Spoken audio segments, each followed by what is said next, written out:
রিয়ামণি আর max অভি কি এমন আল্লাহর ওলি যে এক রুমে থাকে, একই বিছানায় থাকে, কিন্তু ওদের কিছুই হয় না নাকি? বলে যে আমাদের কাজ ছাড়া কোনো সম্পর্কই নেই। তো আমার প্রশ্ন যে হচ্ছে যদি কোনো সম্পর্কই না থাকে তাহলে ওর বাসায় এক রুমে থাকে কি? এটা কিন্তু সত্য কথা বলছে। তাদের এক বিছানায় থাকলে কাজই তো করে, কাজ ছাড়া তো আর অন্য কোনো কিছু করে না। হ্যাঁ, সে রিয়ামণির সঙ্গে কাজ করে, একটা ক্যামেরার লেন্স কিনবো, এটার দাম নাকি 95,000 টাকা। সেই টাকাও আমার থেকে নেয়। এরকম অনেক টাকা আমার থেকে নেছে, সব আমার হচ্ছে ইয়ে করা আছে ইসলামে, কিন্তু এখন অস্বীকার করে আমার থেকে নাকি কোনো টাকাই নেয় নাই। আর এর মাঝে হচ্ছে রিয়া আর অভির কথা বলি। ও বলে যে রিয়ার সঙ্গে নাকি অভির কোনো সম্পর্ক নাই, কিন্তু আমি একদিন যখন ওর সঙ্গে ঝামেলা লাগে ওর বাসায় যাই, ও তো ফার্স্টে ইয়েতে থাকতো, খিলক্ষেত ভুইয়া বাড়ির ওখানে ভাড়া থাকতো, যে বাসায় রিয়ার সঙ্গে থাকতো, ইতির সঙ্গে থাকতো না, ইতি ওর সঙ্গে থাকতো। আমি ওর বাসায় গেছি, ওর ইয়েতে মানে সব কিছু এভরিথিং সব কিছু দেখছি, জানছি। তো ওই দিন ঝামেলা লাগছে, লাগার পরে ওকে না বলে আমি ওর বাসায় চলে গেছি। যাই দেখি যে রিয়ামণি ওর বাসায়। তখন বললাম কি ব্যাপার, উনি এই বাসায়? ও রিয়ামণিকে বাসায় ঢুকাইছে, বাড়িওয়ালাকে বলছে ওর নাকি ফুপু হয়, রান্না করে দেওয়ার জন্য আসছে, এটা বলে ঢুকাইছে। পরে আমি বললাম যে কি ব্যাপার, উনি এখানে? তো বলতেছে আসলে কাজের জন্য কথা বলতে আসছে।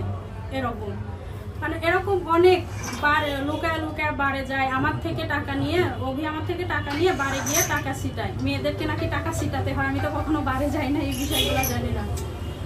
এরকম আমার থেকে অনেক টাকা নিয়ে এরকম নষ্ট করছে, মানে আমার টাকা নিয়েই ও মার্কেট করছে। ও নাকি বসুন্ধরা সিটি ছাড়া কখনো কোনো জায়গা থেকে মার্কেটই করে না, মানে আমার থেকে হাজার হাজার টাকা নিয়ে ও মার্কেট করছে।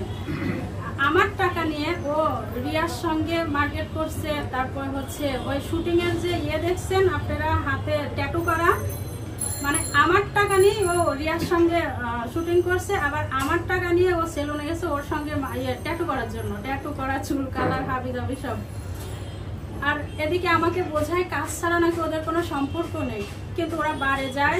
বারে যাওয়ার পরে বার থেকে বের হয় 2:30-3টার দিকে, তারপরে রিয়ামণির বাসায় থাকে। থাকার পরে মানে আমরা ছোটবেলাতে পড়ছিলাম যে আদম হাওয়া এক জায়গায় ছিল জন্য, মানে উনি আদম নাকি আল্লাহর আদর্শ অমান্য করে হাওয়ার সঙ্গে মেলামেশা করছে। আর ওরা রিয়ামণি আর ম্যাক্স অভি কি এমন আল্লাহর ওলি যে এক রুমে থাকে, একই বিছানায় থাকে, কিন্তু ওদের কিছুই হয় না নাকি? বলে যে আমাদের কাজ ছাড়া কোনো সম্পর্কই নেই। তো আমার প্রশ্ন যে হচ্ছে যদি কোনো সম্পর্কই না থাকে তাহলে ওর বাসায় এক রুমে থাকে কি? এটা কিন্তু সত্য কথা বলছে। তাদের এক বিছানায় থাকলে কাজই তো করে, কাজ ছাড়া তো আর অন্য কোনো কিছু করে না। হ্যাঁ, ওটাও তো কাজ। আসলে আমারই ভুল হয়েছে। তারপরে হচ্ছে করে ওর বাসায় নিয়ে আসে ফুপু বলে পরিচয় দিয়ে, ওর বাসায় আসার পরেও নাকি কিছু হয় না। আচ্ছা, কিছু হয় না। আপনারা কিছু ভয়েস শুনছেন, মানে ইদানিং ভাইরাল হয়েছে, বার থেকে এক মেয়ে ফোন দিয়ে বলছে যে বারের বাথরুমে গিয়েও ওরা ওখানে তাহাজ্জুদ করছে, মানে ওরা বাথরুমে যাও আকাম করে, তারপরে বলে ওদের কিছুই হয় না। মানে এই মাগির দালাল ম্যাক্স অভি এমন একটা খারাপ ব্যক্তি, মানে ও চিন্তা করেন, ও কিছুদিন আগে বলছে না যে হচ্ছে রিয়ামণি নাকি ওর বোন লাগে। তো বোনই যদি লাগে, যেমনই বোন লাগে, ও তো সবার সামনে বলছে রিয়ামণি ওর বোন লাগে। সেই বোনের সঙ্গে শুইলো কিভাবে, ওই বোনের সঙ্গে আকাম করলো কিভাবে? এই জন্যই ওর নিজের বোনকে ওর কাছে ওর মা রাখতে হয়তো ভয় পায়। এই জন্য ওর মা ওর বোন ওর কাছে থাকে না, ও আলাদা থাকে। ওর কোনো সমাজই নাই, ওর কোনো ফ্যামিলি নাই, ওর কোনো পরিবার নাই, কোনো কিছু নাই।